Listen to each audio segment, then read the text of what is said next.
pencher sur un échange assez court qui s'appelle Dialogue sur l'exploration des grottes.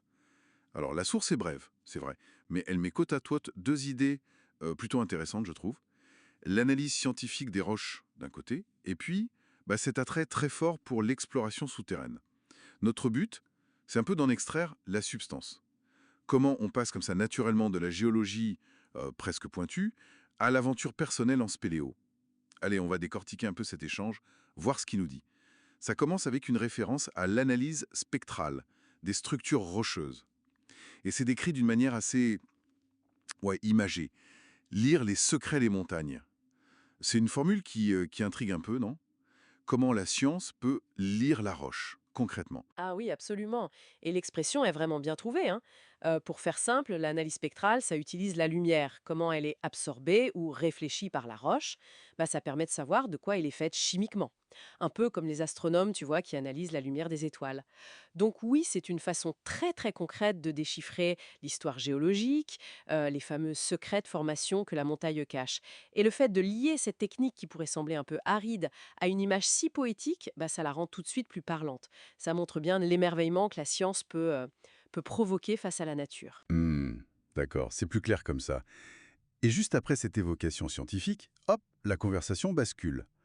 Un des interlocuteurs demande: as-tu déjà exploré les grottes et les cavernes? C'est un autre monde à découvrir. Ce passage de l'analyse, disons abstraite, à l'expérience physique directe, il est assez rapide quand même. Est-ce que ce lien, il vous semble naturel? Oui, oui, tout à fait. Pour moi, ce n'est pas si surprenant en fait.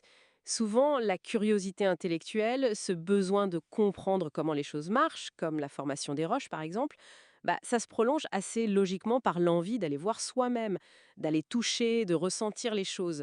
L'un nourrit l'autre, si tu veux. L'analyse peut donner envie d'explorer, et puis l'exploration, elle, peut faire naître de nouvelles questions scientifiques. C'est un cercle vertueux, quoi. Justement, un des participants raconte son expérience.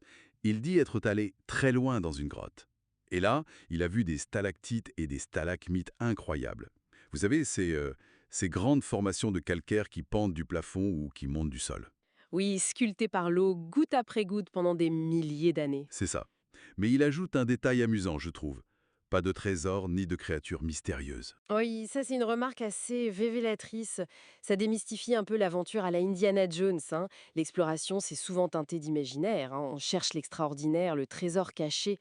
Mais ici, la réalité qu'il rapporte, c'est celle de la beauté géologique brute. Bon, on pourrait nuancer un peu, même s'il n'y a pas de trésor matériel. La découverte de ces formations spectaculaires, c'est déjà un trésor en soi pour l'explorateur qui sait regarder.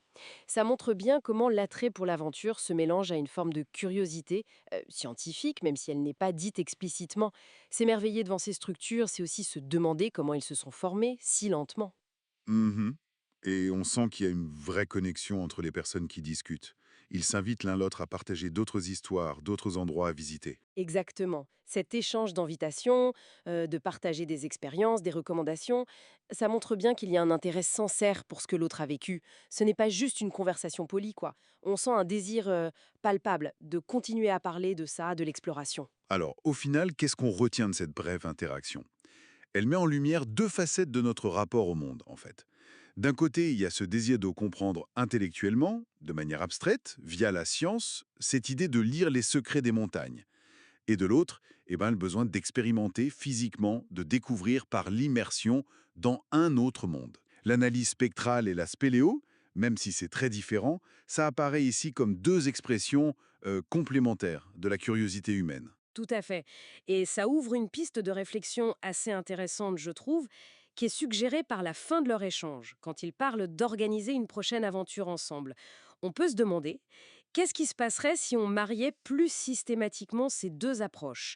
Si l'exploration physique d'une grotte était, disons, précédée d'une lecture scientifique de sa structure, de son potentiel géologique grâce à des analyses comme la spectrale, quels secrets supplémentaires on pourrait découvrir au-delà des stalactites et stalagmites qu'on admire déjà?